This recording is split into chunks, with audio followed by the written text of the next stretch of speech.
Hey everybody, Melody here. So I wanted to do like a quick tutorial on how to make like an atmospheric fog in Redshift. So I've created this small scene here, fired up my render view. I just want to go in here and click off the GI just so it's gonna go a bit quicker. Maybe put this down to 16. Alright, so start off by just creating a spotlight. If we go up to Redshift, lights, spotlight, we can use a number of lights, but this is kind of good to use because it's directional, as we can see here. Alright, so let's fire it into our window here, and as we can see already we're getting some directional lighting. Let's make this a bit longer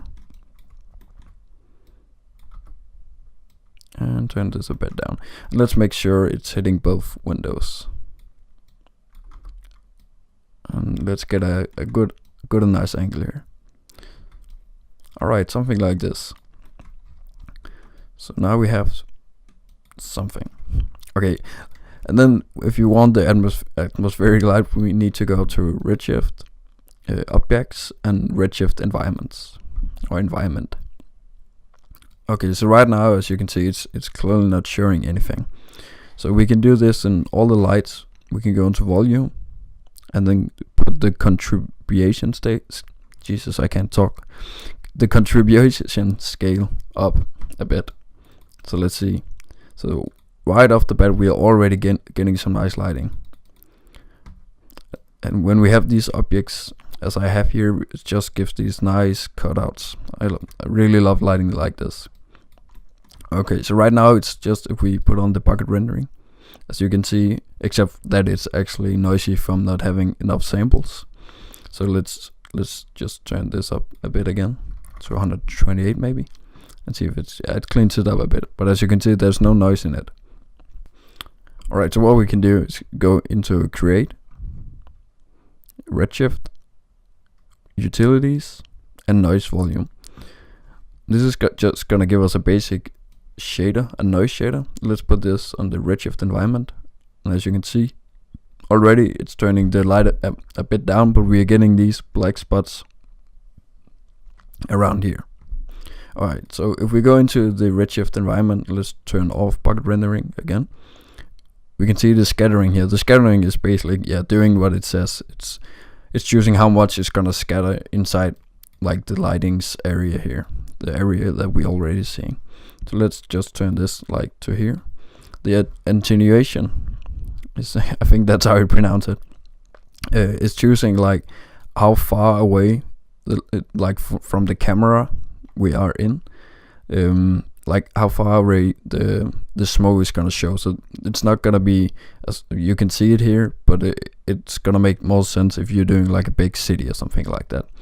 And the phase is basically choosing like between, if it's going to show like the attenuation, like if it's going away from the camera or closer to the camera, the whole fog thing.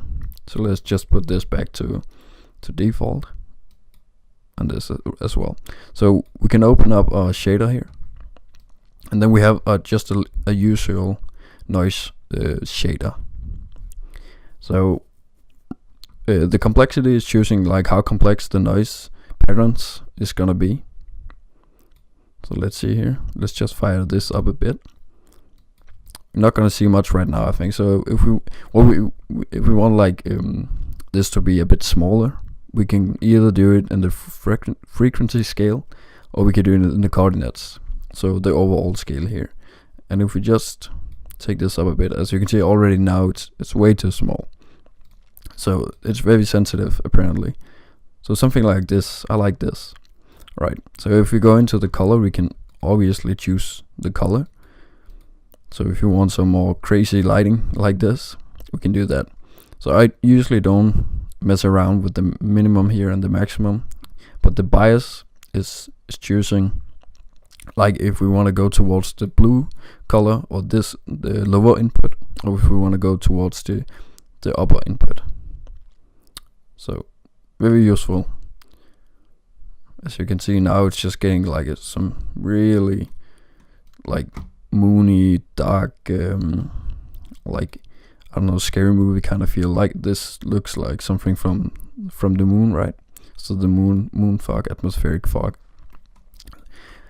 And again, you can choose, like, go in here if you want this to go up a bit. We can also go into our spotlight and turn. Nope, let's not mess with this shit. But we could do the exposure, and we could also go into the volume and take this up if we want it to be even sharper.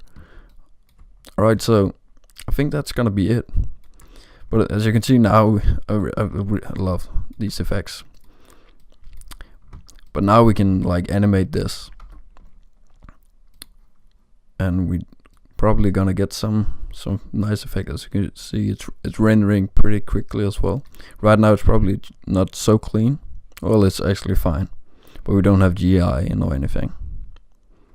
Alright, but it's basically getting different results. It's just up to you messing around with the different details, different inputs here. So thanks for watching.